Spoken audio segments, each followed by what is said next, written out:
Ibrohim alayhissalom kabi olovga tashlandingmi? Yusuf alayhissalomdek quduqqa tashlandingmi?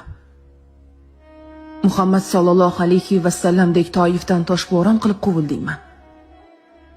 Yoki namoz o'qiyotganingda boshingga ichak-chovoq ag'darildimi? Nega tushkunsan? Qayg'ursang, Qur'oni Karimni o'qib, uni hayotingga tatbiq qila olmayotganing uchun qayg'ur. Xafa bo'lsang, Rasululloh sallallohu alayhi va sallamni joningdan, molingdan, yaqinlaring, tug'ishganlaringdan ortiq seva olmaganing uchun xafa bo'l. Qayg'ursang, haqiqiy ma'nodagi banda, Nabiy sallallohu alayhi va sallamga chin ummat bo'la olmayotganing uchun qayg'ur. U zotning shafoatlariga noil bo'la olmasligingdan qo'rqib qayg'ur. Balki bo'ldi bas dersan. Balki o'zingni yo'qotib qo'ygandirsan. Balki yig'layotgandirsan. Quloq tut.